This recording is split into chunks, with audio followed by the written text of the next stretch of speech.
En route to his taciturn, and not to put too fine a point on it, not yet perfectly sober companion, Mr. Bloom, who at all events was in complete possession of his faculties, never more so, in fact disgustingly sober, spoke a word of caution re the dangers of Night Town.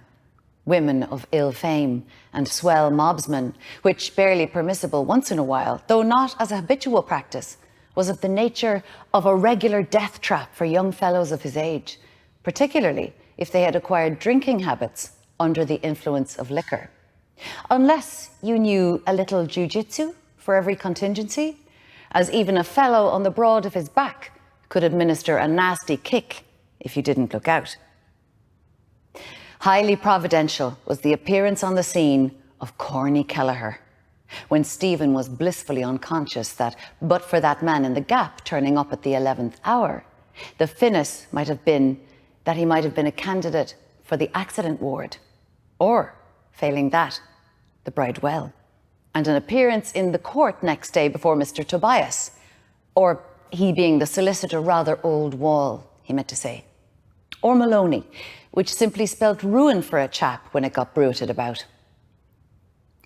The reason he mentioned the fact was that a lot of those policemen, whom he cordially disliked, were admittedly unscrupulous in the service of the Crown, and, as Mr. Bloom put it, recalling a case or two in the A Division in Clanbrassil Street, prepared to swear a hole through a 10-gallon pot.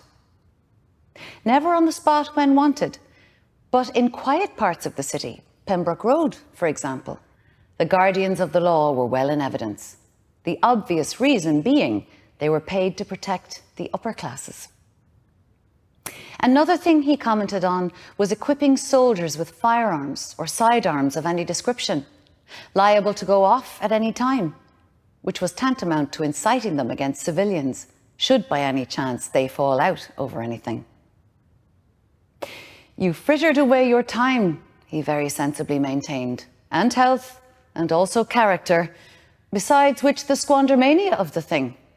Fast women of the demi-monde ran away with a lot of pounds, shillings and pence into the bargain.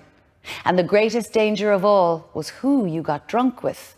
Though, touching the much vexed question of stimulants, he relished a glass of choice old wine in season as both nourishing and blood-making, and possessing aperient virtues, notably a good Burgundy, which he was a staunch believer in. Still, never beyond a certain point where he invariably drew the line, as it simply led to trouble all round. To say nothing of your being at the tender mercy of others practically. Most of all, he commented adversely on the desertion of Stephen by all his pub-hunting confrères but one, a most glaring piece of ratting on the part of his brother medicos under all the circs. And that one was Judas, said Stephen, who up to then had said nothing whatsoever of any kind. Discussing these and kindred topics, they made a beeline across the back of the custom house and passed under the loop line bridge, when a brazier of coke burning in front of a sentry box, or something like one, attracted their rather lagging footsteps. Stephen, of his own accord, stopped for no special reason to look at the heap of barren cobblestones, and by the light emanating from the brazier, he could just make out the darker figure of the corporation watchman inside the gloom of the sentry box. He began to remember that this had happened, or had been mentioned as having happened before, but it cost him no small effort before he remembered that he recognized in the sentry a quondam friend of his father's, Gumley. To avoid a meeting, he drew nearer to the pillars of the railway bridge.